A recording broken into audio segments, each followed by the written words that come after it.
más me impartes el gozo, tierno me guías por sendas de paz. Eres mi fuerza, mi fe, mi reposo, y por los siglos mi Padre serás.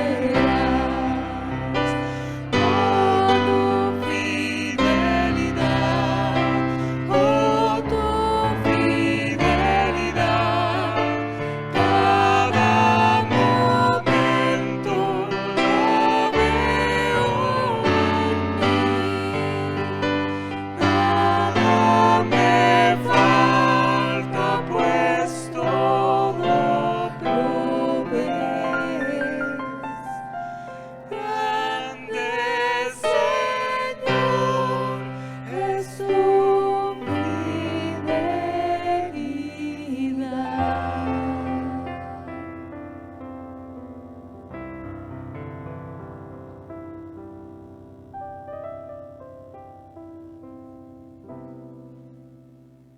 Mi nombre es Pablo.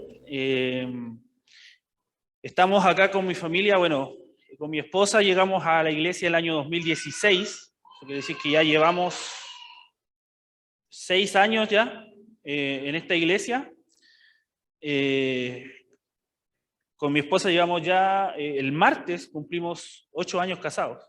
Así que llegamos unos retoños aquí a la iglesia, y de esos 6 años que estamos acá, hace 3 que ya dejamos de ser 2 y comenzamos a hacer 3, porque por ahí está mi hija chiquitita, Agustina, que no tiene nada que ver conmigo, parece, porque es demasiado bonita. Amén, dice el pastor Pato. Dentro de lo que es la armadura de Dios, a mí me ha tocado compartirles sobre el yelmo de la salvación. Vamos a leer el pasaje, ¿cierto? Vaya ahí a Efesios 6 y vamos a leer desde el versículo 10.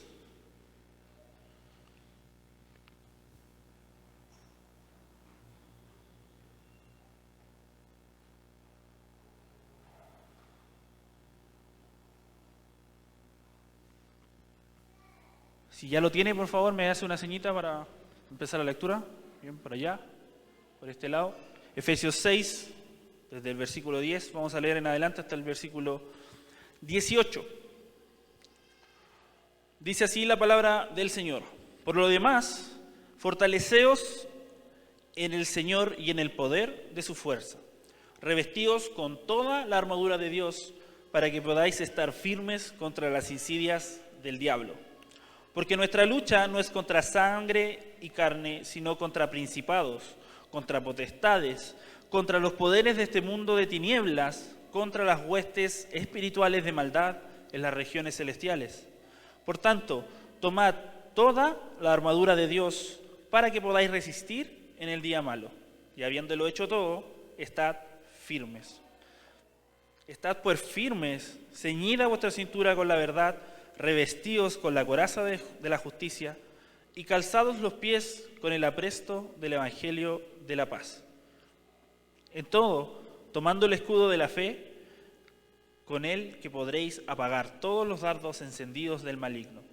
Tomad también el yelmo de la salvación y la espada del Espíritu, que es la palabra de Dios. Con toda oración y súplica, orad en todo tiempo en el Espíritu, y así velad, con toda perseverancia y súplica por todos los santos. ¿Oremos, hermanos? Te agradecemos, Señor, en esta mañana por poder darme, Señor, la posibilidad de compartir tu palabra. Te pido, Señor, en esta hora que tú seas, siendo tú, Señor, el que tome el control, Señor, de estas palabras. Ayúdanos, Señor, a poder digerir y entender, Señor, lo que tú quieres hablar a nuestra vida, Señor, en esta mañana. Gracias te damos, Señor, y te bendecimos en el nombre de Jesús. Amén. Bueno, hemos oído de todos los predicadores de esta serie que la armadura de Dios es fundamental para la vida cristiana y que debemos revestirnos de toda ella. Yo en un momento pensé que iba a haber una especie de competencia, decir, ay, ¿cuál es la...? No, pero es que la coraza de justicia, la que me toca a mí, esa es el yelmo de la salvación. No, pero saben que me alegra mucho que todos hemos llegado a la misma conclusión de que toda la armadura es necesaria, porque la palabra así lo explica. Toda la armadura de Dios para que podáis estar firmes ante las insidias del diablo. El para qué también ha sido desarrollado durante esta serie, ¿cierto? Que está ahí en el versículo 11b, como leía recién, para que podáis estar firmes contra las insidias del diablo. Y también en el versículo 13, en la segunda parte, dice, para que podáis resistir el día malo y habiéndolo hecho todo, estad firmes. Es muy interesante también, como hemos visto, que el apóstol Pablo grafica muy específicamente cada concepto, ¿cierto? Asociándolo no por una casualidad a una parte de esta armadura. Siempre cuando hay este tipo de simbolismos, nosotros debemos prestar atención porque no es que a Pablo se le haya ocurrido porque sí ocupar, ¿es cierto?, esta figura o ocupar estos elementos, ¿cierto?, y asociarnos con estas cualidades de las cuales debemos revestirnos para poder resistir, como dice la palabra, en el día malo. Hoy nos toca enfocarnos, como les decía yo, en el yelmo de la salvación. Pero para entender y de alguna manera considerar el porqué del yelmo y por qué se asocia a la salvación, tenemos necesariamente, hermanos, que desarrollar o hablar sobre algunas bases fundamentales de lo que es la salvación, ¿ya? Por lo tanto, en esta predicación vamos a tomar 3 puntos. Traté de que fueran todos con una letra y todo, la verdad es que yo soy muy malo para eso, pero sí, el primer párrafo siempre va a ser la salvación, ¿ya? El primer punto es la salvación es gracia, ¿ya? El segundo punto será la salvación es garantía, hasta ahí va bien, ¿ven? Gracia, garantía. Y el tercer punto que vamos a tratar hoy dice la salvación, un yelmo, como una pregunta. Así que si ya tiene más o menos claro para dónde vamos, comencemos con el primer punto. La salvación es gracia. Durante la predicación me voy a estar apoyando mayoritariamente en los mismos pasajes que Efesios nos va a ir dando al respecto de esta enseñanza, porque efectivamente Efesios es un libro tan rico en doctrina que se puede llegar a muchas conclusiones solamente tomando las enseñanzas y los versículos de este gran libro, de esta hermosa carta. Y así este libro nos da uno de los pasajes más emblemáticos y quizás uno de los más claros a la hora de hablar de la salvación y el mérito de la salvación. ¿Cuál cree usted que es? A ver, alumnos o exalumnos de la academia. Está fácil.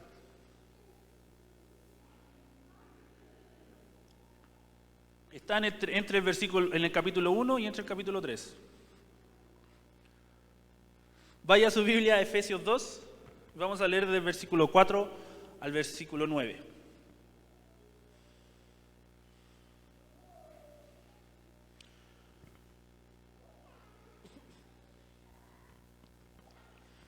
Efesios 2, 4, 9, ¿ya lo tiene?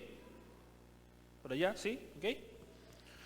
Dice, pero Dios, que es rico en misericordia, por causa del gran amor con que nos amó, aun cuando estábamos muertos en nuestros delitos, nos dio vida juntamente con Cristo. Por gracia habéis sido salvados. Y con Él nos resucitó, y con Él nos sentó en los lugares celestiales en Cristo Jesús, a fin de mostrar en los siglos venideros las sobreabundantes riquezas de su gracia por su bondad para con nosotros en Cristo Jesús. Porque por gracia habéis sido salvados por medio de la fe, y esto no de vosotros, sino que es don de Dios, no por obras para que nadie se gloríe. Si hay algún versículo que puede aseverar, ¿cierto?, bíblicamente que la salvación no es por un mérito tuyo ni mío, es este pasaje. Y de hecho es tan claro que el versículo 9 te lo vuelve a aclarar. No por obras para que ni tú ni yo nos gloriemos de haber sido parte de este proceso. Por lo tanto, siempre es bueno esclarecer, hermanos, que la salvación es meramente por gracia de nuestro Señor Jesús, o sea, por gracia de nuestro Señor por medio de la fe en Jesucristo, y no por algo que tú y yo en algún momento hayamos podido hacer para merecerla.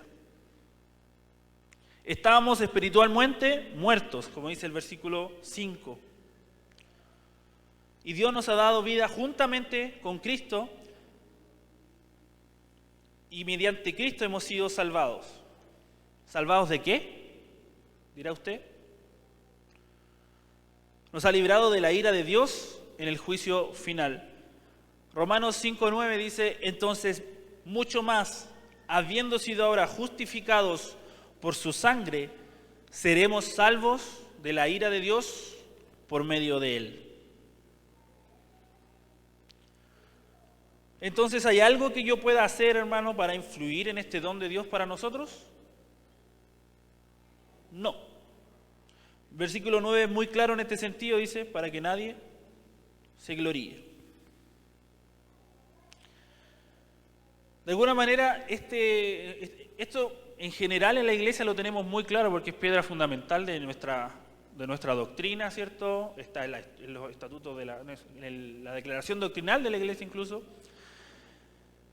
Así que imagino que la teoría la podemos tener claro. No le estoy diciendo nada que a lo mejor alguien no le haya contado o no le haya enseñado desde este púlpito. Pero sabe que en la práctica, en el inconsciente, es fácil caer en algo que se llama la meritocracia. Le voy a pedir que tenga ese concepto en mente porque lo vamos a desarrollar un poquito más adelante. Hasta aquí estamos claros, ¿cierto? Amén. Segundo punto, la salvación es garantía. Me acuerdo cuando me pidieron ser profesor de la academia, me dijeron: tú vas a tener que tener una clase como ayudante primero. Y esa clase, adivinen a quién ayudé en esa clase.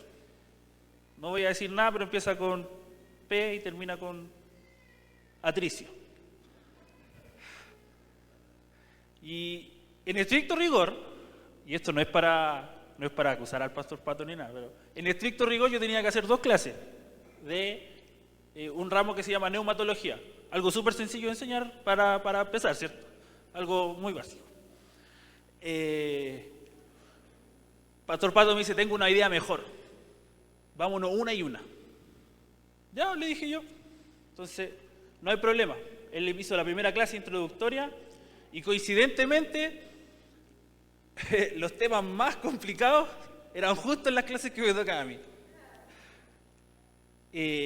Ahora entiendo muchos años después, ¿cierto?, de esto, que todo era un plan del pastor Pato para yo poder hoy día predicar sobre este tema de la garantía. Así que agradecido por el Señor por eso. Vamos a tomar un concepto que en la teología se denomina el sello del Espíritu Santo. ¿Ya? Leamos por favor Efesios 1, 13, versículo 13 y 14.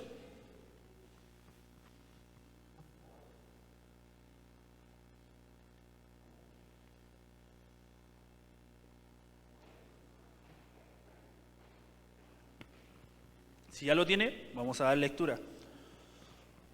Efesios 1, versículo 13 y 14.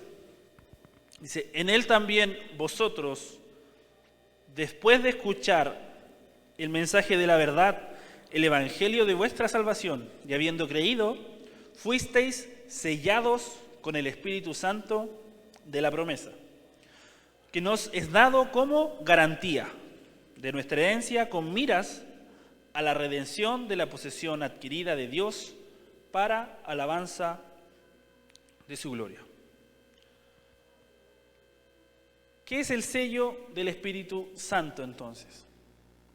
Si quieren conocer en más profundidad sobre este tema, y aquí es donde tengo que hacer la mención a la Academia Bíblica Forma, le invito a estudiar, le invito a hacerse parte de este lindo ministerio que tenemos en la iglesia, en el cual enseñamos a algunos hermanos y sobre lo mismo aprendemos mucho y reforzamos nuestros conocimientos de la palabra del Señor.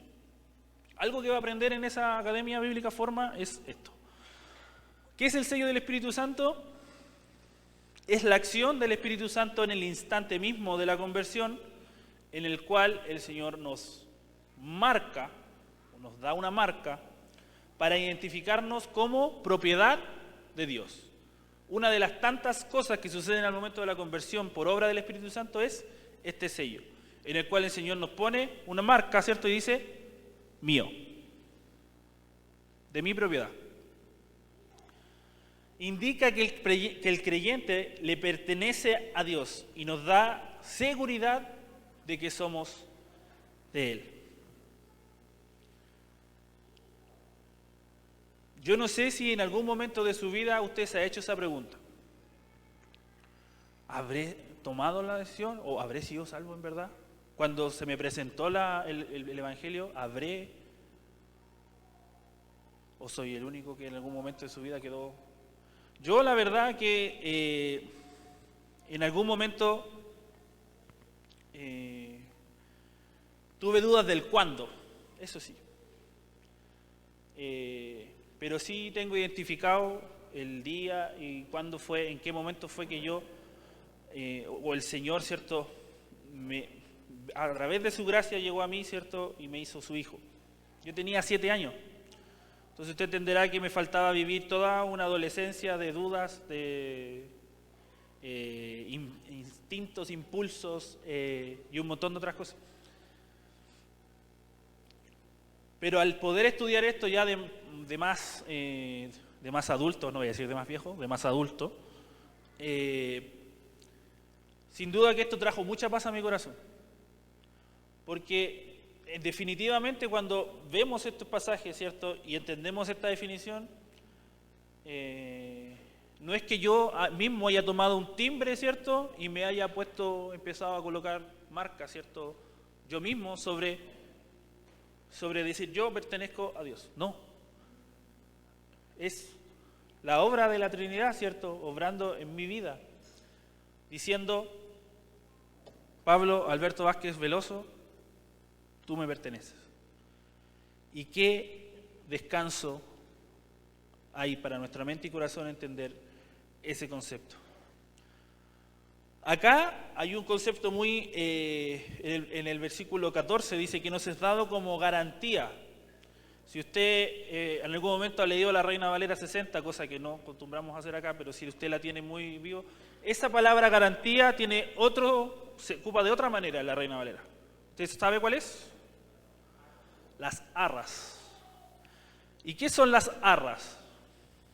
Bueno, ahí dice garantía, pero las arras, del griego arrabón, habla de la figura de un pago anticipado, entregado para asegurar pertenencia al futuro cuando sea completamente adquirido. Era algo muy de los tiempos bíblicos, entendiendo que había esclavos en ese tiempo, en el cual si algún señor encontraba una cualidad particular, a lo mejor en algún esclavo que estuviera en venta, él iba y decía, toma, este es parte de, asegúramelo, este ya me pertenece. ¿Para qué? Para cuando viniera otro y encontrara a lo mejor las mismas cualidades de ese mismo esclavo, dijera, no, él ya está apartado, él ya está reservado. Y esta figura es muy importante para nosotros como hijos de Dios, porque así como Dios, el Espíritu Santo nos sella, ¿cierto?, y nos hace propiedad de Dios, también Dios coloca una garantía en nuestra vida. Una garantía que será completa, ¿cierto?, el día de la redención. O sea que usted y yo, hasta el día de la redención, si hemos aceptado al Señor como Señor de nuestra vida, tenemos garantía de que ese va a ser nuestro futuro, ese va a ser nuestro destino.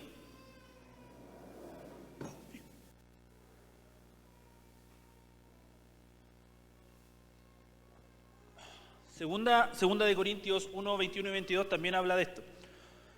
Ahora bien, el que nos confirma con vosotros en Cristo y el que nos ungió es Dios, que también nos selló y nos dio el Espíritu en nuestro corazón como garantía o como arras. Volviendo al libro de Efesios 4:30, un versículo muy conocido, ¿cierto? Efesios 4:30 nos dice: y no entristezcáis al Espíritu Santo de Dios, por el cual también fuisteis sellados para el día de la redención.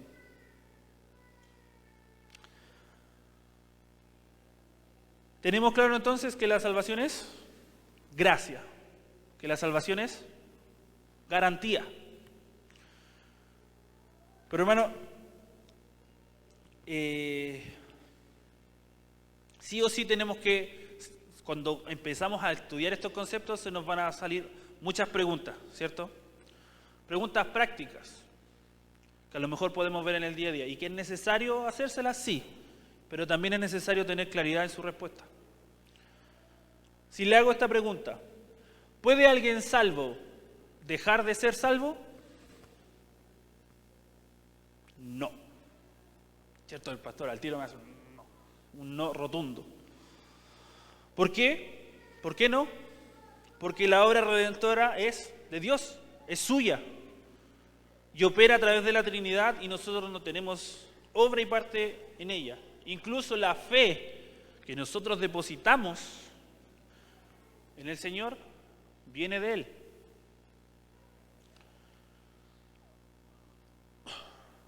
Dios nos da garantía de que la salvación será una realidad en nuestra vida. Y si yo le pregunto, ¿puede alguien salvo llegar a vivir su vida peor como alguien del mundo lo podría vivir en términos del pecado?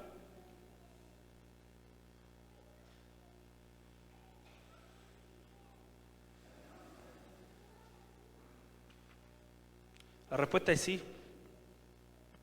Un creyente puede vivir su vida peor que alguien que no cree, o peor que alguien que vive su vida sumido al pecado. Efesios mismo nos da un ejemplo de esto en el mismo capítulo 4, desde el versículo 17. Esto también es algo que aprendí aquí en la congregación, y ha sido de verdad uno de los pasajes que más he podido sacar riqueza en mi vida. Efesios 4:17 dice: esto pues ya afirmo juntamente con el Señor, que ya no andéis así como andan también los gentiles en la vanidad de su mente, entenebrecidos en su entendimiento, excluidos de la vida de Dios por causa de la ignorancia que hay en ellos, por la dureza de su corazón. Y ellos, habiendo llegado a ser insensibles, se entregaron a la sensualidad para cometer con avidez toda clase de impurezas.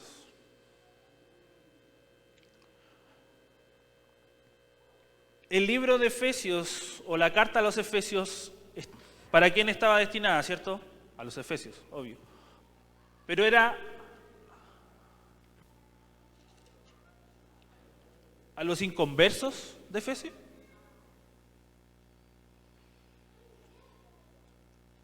El versículo 1 dice, del capítulo 1 dice: a los santos que están en Éfeso y que son fieles en Cristo Jesús. Entonces les está diciendo, Éfeso era obviamente en el contexto una ciudad muy dada, entre otras muchas cosas, al ocultismo, ¿cierto? Había un tremendo templo de una diosa, ¿cierto? Que hasta hace muy poco incluso se han encontrado estatuillas de esta diosa. ¿Usted se acuerda de esa historia de Pablo en Éfeso? Que le decían, como que pasaba y le gritaban, ¡que viva Diana de los Efesios! Era un pueblo muy, muy dado al paganismo y también al ocultismo. Entonces sabe que la tentación de aquellos que ya eran creyentes de volver o retomar esas malas costumbres estaba súper latente. Súper latente. ¿Y qué le está diciendo Pablo en este pasaje en particular? Le dice que ustedes ya no anden como andan aquellos que no conocen a Cristo. Pero es verdad que esto, si ustedes los toman, es como una bola de nieve, ¿cierto? Empieza en la vanidad de su mente. Generalmente este concepto tiene que ver con decir, necesariamente yo puedo suplir mis necesidades por mí mismo. Es decir, yo no necesito tanto a Dios, no necesito ir tanto a la iglesia para estar bien, yo no necesito tanto leer la palabra del Señor para estar bien en mi vida. Son cosas sutiles.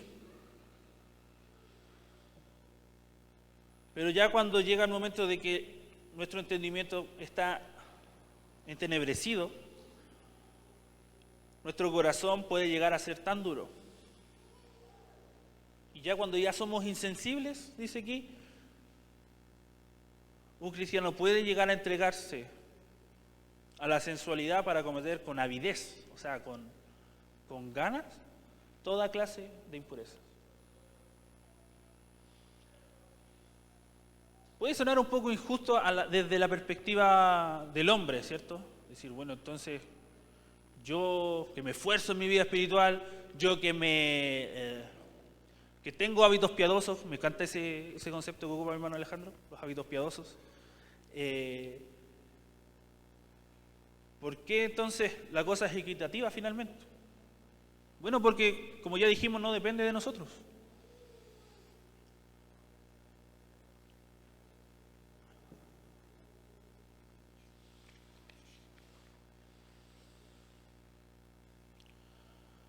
La pregunta que tenemos que hacernos, hermanos, en este punto sería, ¿es esta la vida la que, en este caso, esta vida entenebrecida, ¿cierto? Si usted sigue el pasaje de Efesios,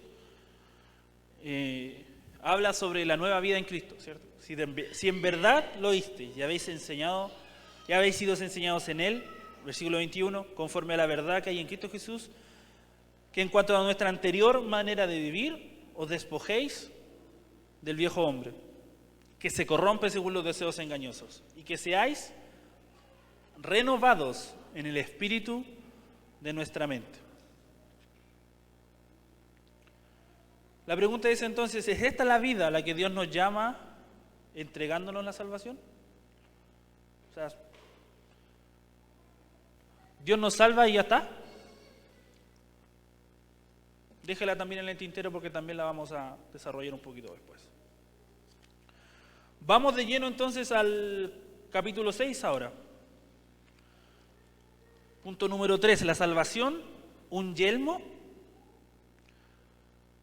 Un yelmo, ¿cierto? Es un casco romano, ¿cierto? O un casco de los guerreros, en el cual, si ustedes, no sé si alcanzan a ver la foto, pero no es solamente que le cubre esta parte del, ¿cómo se llama esto? La sien, la cabeza, sino que cubre también todo el contorno de su cara y el cuello en la parte de atrás, haciendo que junto con la coraza no hayan puntos ciegos, ¿cierto?, a la hora de estar en la batalla. Y el apóstol Pablo ilustra la salvación como un yelmo, como un casco. Mi pregunta, ¿es la primera vez en la Biblia que se hace referencia a la salvación como un yelmo? Este ya es como un dato freak, ¿cierto?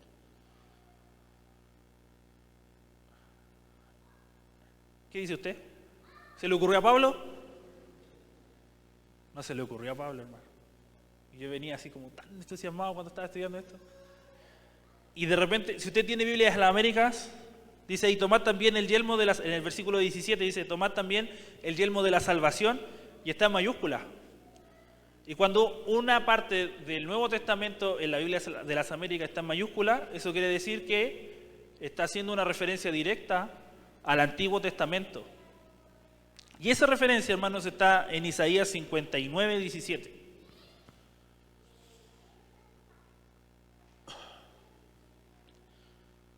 La primera parte del versículo dice, se puso la justicia como coraza y el yelmo de la salvación en su cabeza. El capítulo 59 de Isaías habla claramente de la iniquidad del pueblo de Israel, ¿cierto? Y aquí quiero hacer referencia a algo que la semana pasada pudimos aprender, gracias a la predicación, ¿cierto?, de nuestro hermano Alejandro, que Dios siga bendiciendo su vida, de que la armadura no es nuestra. Aquí en esta figura en Isaías, el que está usando la armadura no es el cristiano. ¿Se acuerdan lo que nos explicó el hermano Alejandro la semana pasada? Que la armadura es de Dios. La armadura no es nuestra. Pero sí el Señor nos entrega sus mismas herramientas, nos entrega esa misma armadura para que el día de hoy, tú y yo, podamos ir preparados a la guerra. Lo que sí podemos concederle al apóstol Pablo, hermano, es que conocía muy bien las Escrituras. Si bien hay cosas que él puso aquí, pero él tenía claro que ya había una referencia, ¿cierto?, en el Antiguo Testamento sobre el yelmo de salvación. Como le explicaba, un yelmo cubre por completo la cabeza del guerrero, cuidándolo de ataques con objetos contundentes. Pero sabe que también la finalidad era cuidar el cuello del guerrero. Porque ¿qué pasa si está en plena batalla, ¿cierto? Y alguien venía por, no sé, por la retaguardia y con una espada, con un hacha, con lo que sea, cortaba la cabeza. Hasta ahí llegaba la pelea. Toda la armadura de Dios es necesaria, pero un cuerpo sin cabeza no tiene mayor sentido el haberse vestido. Yo no sé si usted en su vida diaria cómo usted se viste. Yo en general empiezo de abajo hacia arriba. Y cuando de repente tengo que salir a alguna parte y veo que hay mucho sol, ¿sabe que a veces ni me preocupo de ponerme un gorro, un jockey o algo que me alivie el calor? No es común en nosotros, ¿cierto? Que me afecta el look, un poco me deja medio chascón, no sé. Bueno, son muchos temas, pero si un guerrero hubiera ido a la guerra sin un casco, hubiera muerto mucho más fácil que a lo mejor muchos de sus compañeros. Así, hermano, en un sentido figurado, el yelmo de la salvación protege nuestra cabeza, protege nuestra mente, donde se luchan las más grandes luchas del cristiano. Y el diablo, como buen engañador, no nos va a dar tregua a la hora de inquietar nuestra mente sobre el cómo vivir mi vida.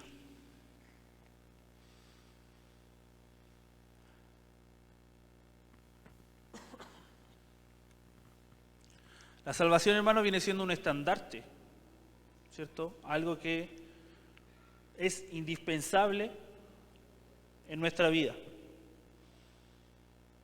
A lo mejor puede sonar muy elemental todo lo que hemos hablado, ¿cierto?, sobre la salvación para nosotros en la IBBN, porque, insisto, es parte de nuestra doctrina, es parte de la declaración doctrinal de la Iglesia. Y probablemente con la teoría no tenemos problema. Pero sabe que en el mundo cristiano en general, hay muchísimas personas hoy que dentro del mismo mundo cristiano, dentro de las mismas congregaciones, hay una lucha constante en su cabeza, en su mente, sobre la seguridad de su salvación. Al punto, hermanos, de cuestionarse su propia identidad en Cristo. Pasa en cualquier crisis de fe, ¿cierto? En la cual uno puede decir, ¿sabes qué? Esto no encajo, no tengo cómo. No doy el tope o no doy lo mínimo.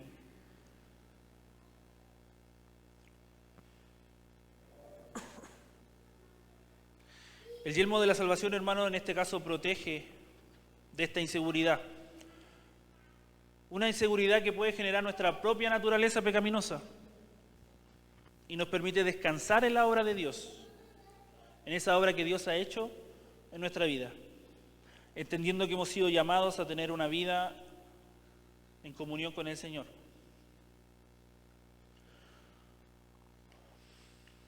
Por otro lado, como ya les había dicho, ¿cierto?, que guardaran ese concepto meritocracia.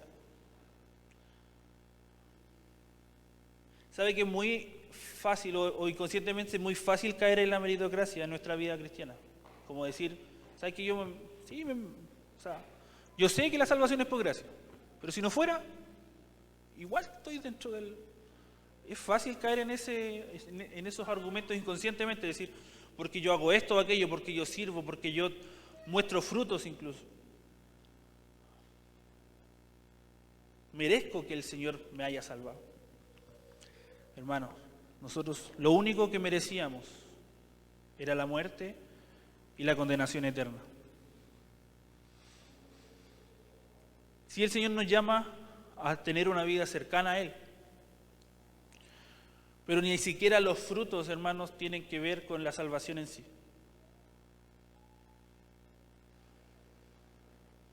Como muy bien aprendí una vez en esta congregación, del único que uno puede dar fe de que si es salvo o no, es de yo mismo o es de mí mismo. No puedo mirar hacia el lado, no puedo andar con mi dedito diciendo, no me tinca mucho que este hermano sea hermano. Es como primo quizás, pero hermano, es fácil caer en esa tentación del juzgar, ¿cierto? Gloria al Señor que la salvación depende exclusivamente de Él y no de lo que nosotros podamos hacer. El yelmo de la salvación en este caso, hermano, protege nuestra mente a entender de que la redención no tiene que ver con cuánto más o menos hago yo o podría hacer para obtenerla, sino que es nuestra, hermano, solo por mera gracia de nuestro Señor. Se puede dar otro escenario también, ¿cierto? Pero para ilustrar este escenario, le voy a contar otra historia sobre el ciclismo. ¿Se acuerda de la historia de mi hermano? Ya, le voy a contar una historia. Yo, la verdad, me he vuelto en los últimos años muy fan del ciclismo. Más de verlo que de hacerlo, sí. Porque a diferencia de otros deportes, el ciclismo tiene algo tan particular que es como que en muchas ocasiones estos tipos se juegan la vida en la pista o en la ruta. La carrera más que tiene mayor prestigio dentro del ciclismo, ¿cierto?, que es considerada como más incluso que el mundial de ciclismo que existe, pero es mucho más prestigiosa, es el Tour de Francia, una carrera que se hace hace más de 100 años.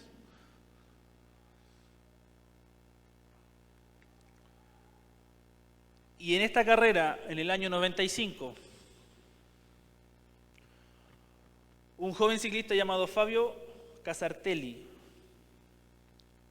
un italiano, con una prominente carrera por delante, en los Juegos Olímpicos de Barcelona 82 había sido con 21 años campeón olímpico de ciclismo en ruta. A 40 kilómetros de la etapa reina, que la etapa reina es la etapa más como larga y la más difícil dentro de un tour, que un Tour de Francia dura 3 semanas. Son 3 semanas que están corriendo en distintas partes del país. Lo menos que corren son 140, 170 kilómetros por día. Y en esa etapa reina, 40 kilómetros del final, en un descenso, hubo un accidente masivo en una curva. Muchos se vinieron a piso. Y Fabio Casartelli choca con una parte de la orilla de esta, con una barrera. Él, en el impulso, pasa por encima de un montón de ciclistas y su cabeza se azota en el piso. En ese tiempo, hermanos, no era obligatorio el uso del casco para el ciclista profesional. Entonces usted entenderá que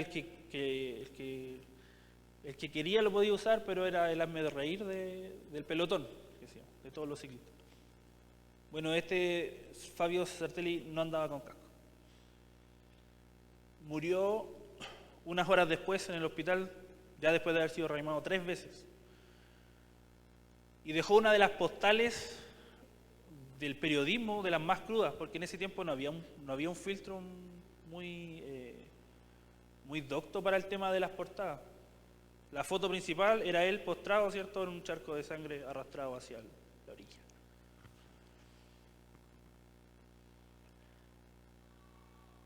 Si bien este hecho marcó mucho precedente, ¿cierto?, en la historia del ciclismo, como el Tour de Francia, como como les decía, la más prestigiosa de las carreras, la más vista internacionalmente, hubo un dejo de qué pena por este ciclista, ¿cierto? Pero sus compañeros de pelotón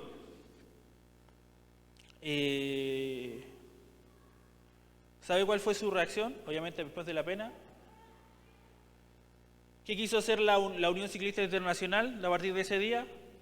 Pedir la obligatoriedad del casco en cualquier carrera. A lo cual el pelotón, el grupo de ciclistas profesionales que iban por país haciendo carreras, se negaron. ¿Y sabe cuáles eran sus excusas? Me da calor usar casco. Me incomoda. Siento que me sobra.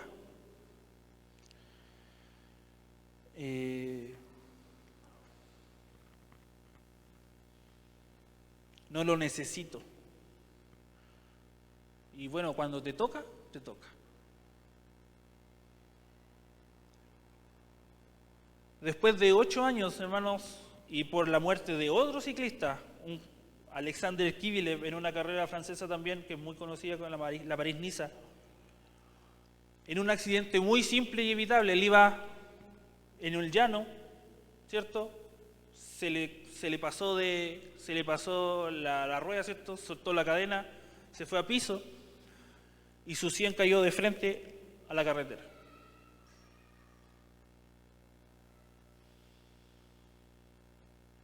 Finalmente se obligó, después de 8 años, a que todos los ciclistas tenían que usar casco sí o sí, en este tipo de competición. Y hace muy pocos años, hermano, que acá en Chile es obligatorio para el ciclista usar casco.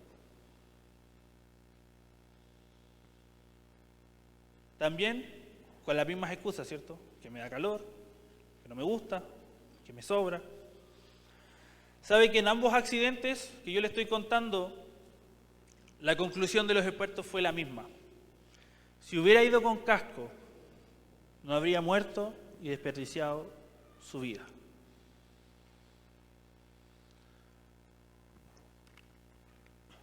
¿Sabe que lo mismo puede suceder con un creyente que ha recibido la salvación y que finalmente decide vivir su vida en la vanidad de su mente? una vida contraria al plan de Dios. Debido a que a lo mejor no ocupó no solo el yelmo, sino que no se puso toda la armadura de Dios para contrarrestar estos ataques a su fe.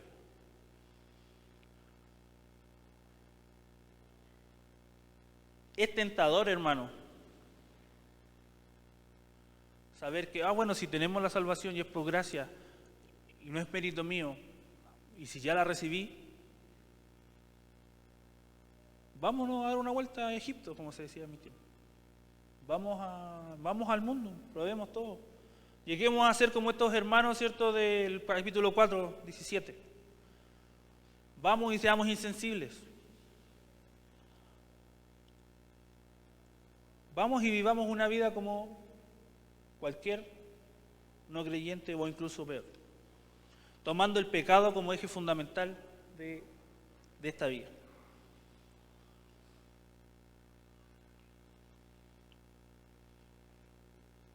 Las razones para no usar la armadura de Dios pueden ser muy similares, ¿cierto?, a la de estos ciclistas.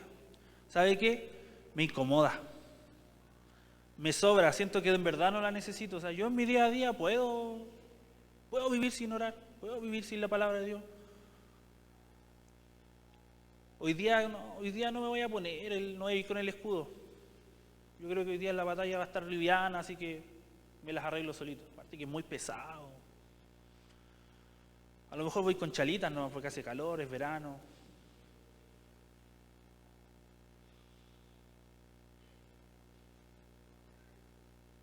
¿Sabe que la conclusión de los expertos quizás en este punto sería la misma que de aquellos ciclistas? Si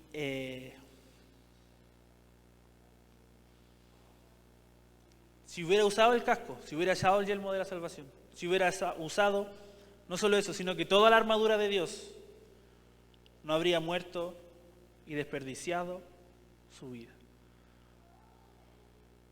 Porque, hermanos, es muy fácil, así como es muy fácil entregarse al pecado, es muy fácil desperdiciar nuestra vida. Hermanos, que el Señor nos ayude a siempre usar la armadura, para no caer en esta gran tentación de vivir una vida sin propósito, alejado del propósito de Dios.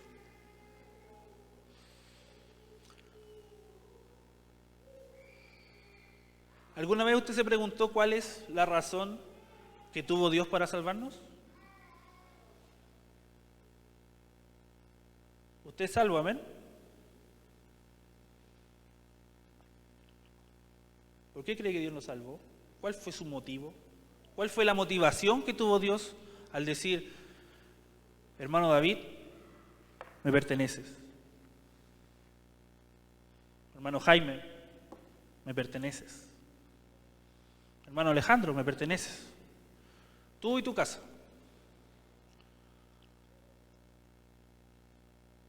Vaya de nuevo a Efesios 2.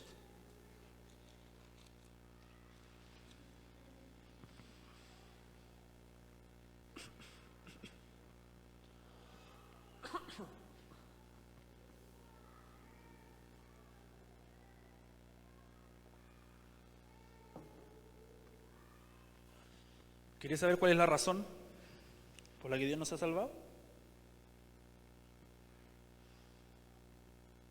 Dice, pero Dios, que es rico en misericordia, por causa del gran amor con que nos amó, aun cuando estábamos muertos en nuestros delitos, nos dio vida juntamente con Cristo.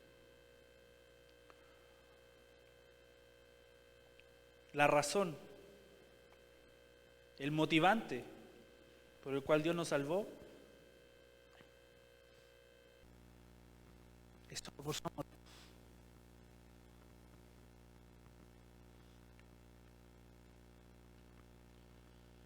Por su tremendo amor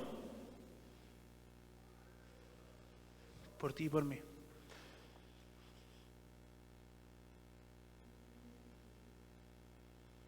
¿Te has preguntado cuál es el propósito de Dios para salvarnos? en el mismo versículo, capítulo 2, versículo 10.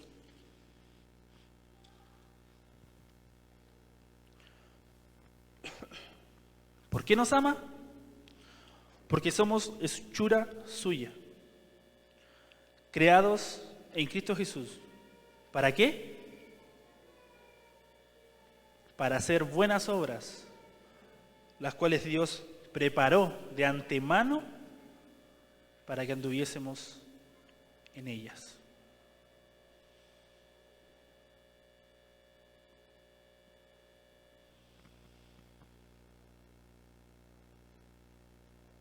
Ahí tiene el propósito. Ahí tiene uno de los muchos propósitos quizás. Pero el para qué. Para que tú y yo anduviéramos en estas buenas obras que Dios preparó de antemano. Para que tú y yo anduviéramos en ellas. Aquí tiene, hermano, usted la razón y el propósito del por qué tú y yo somos salvos. Y siempre, hermanos, siempre vamos a encontrar la plenitud estando cerca del Señor. ¿Te recuerda el Salmo de David? Él hacía una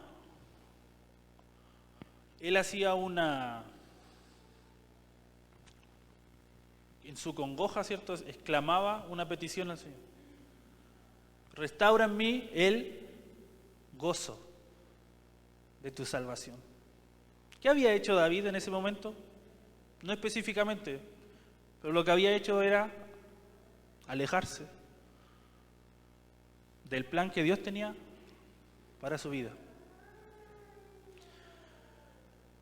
Y su tremenda súplica era esta: devuélveme el gozo de tu salvación. Hermanos, que la salvación que el Señor nos ha entregado sea suficiente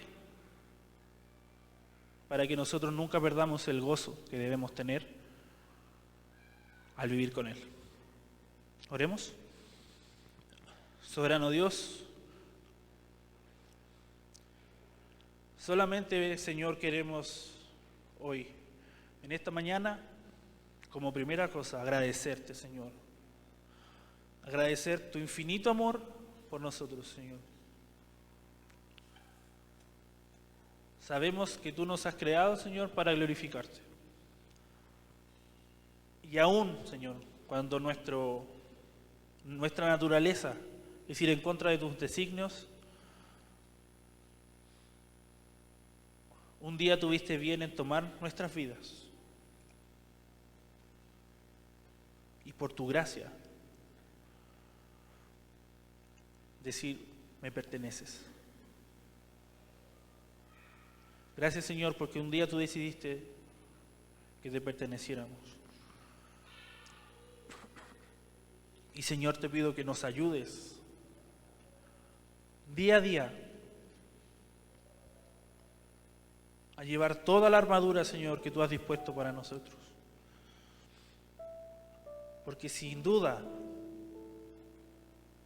que si vamos solos a la batalla, creyendo que podemos o que nos la podemos solo, solamente nos espera la ruina. Gracias, Padre, porque tú siempre estás preocupado, pendiente y aún más inquieto por nosotros, Señor. Y te damos gracias porque tu amor, la máxima prueba de tu amor ya ha sido demostrada en nosotros. Y, Señor, si hay alguien en esta mañana que esté acá con nosotros y ha tenido sus dudas, te pedimos, Señor, que las despejes.